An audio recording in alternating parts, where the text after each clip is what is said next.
আমি জাতীয় কবি কাজী নজরুল ইসলাম হলে অবস্থান করছি। এই হলেও কিন্তু ভোট চলছিল কিছুক্ষণ আগ পর্যন্ত। 7টা 2 মিনিটে সবশেষ ভোটার প্রবেশ করেছেন ভোট কেন্দ্রে। যদিও ভোট শেষ হবার কথা বিকেল 5টা নাগাদ, তবে আরও 2 ঘন্টা কিন্তু বেশি লেগেছে এই হলে। কারণ আপনি জানেন যে এই জাতীয় কবি কাজী নজরুল ইসলাম হলটি অনেক বড় একটা হল। এখানে ভোটার সংখ্যা রয়েছে 992 জন। আমরা কথা বলেছি প্রিজাইডিং অফিসারের সাথে, তিনি আমাদেরকে যেটা জানিয়েছেন যে এই হলে তার গণনা অনুযায়ী বা তিনি যতটা দেখেছেন যে 800+ ভোট কিন্তু এখানে পড়েছে, অনেক সংখ্যক ভোট। কারণ জাহাঙ্গীরনগর বিশ্ববিদ্যালয়ে 21টি হলে কিন্তু আসলে ভোট কার্যক্রম চলছে। খুব বেশি পরিমাণে যে ভোটার সব হলে রয়েছে তা কিন্তু না, তবে উল্লেখযোগ্য বেশি ভোটার কিন্তু রয়েছে এই জাতীয় কবি কাজী নজরুল ইসলাম হলে। এবং সেই হলে এই কারণে আসলে ভোট গ্রহণ করাটা একটু বিলম্বিত হয়েছে এবং 2 ঘন্টা বেশি সময় লেগেছে।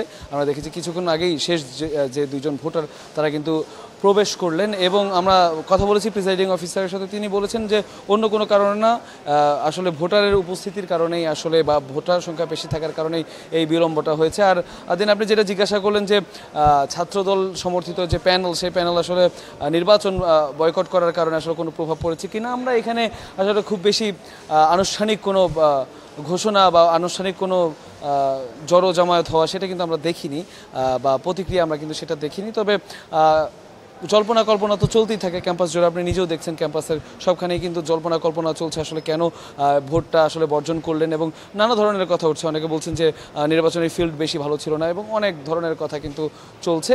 এবং এরই মধ্যে আসলে ভোট গণনা কিন্তু বেশিরভাগ হলেরই শুরু হয়ে গেছে। এবং জাতীয় কবি কাজী নজরুল ইসলাম যে হল, এই হলের ভোট গ্রহণ শেষ হলো।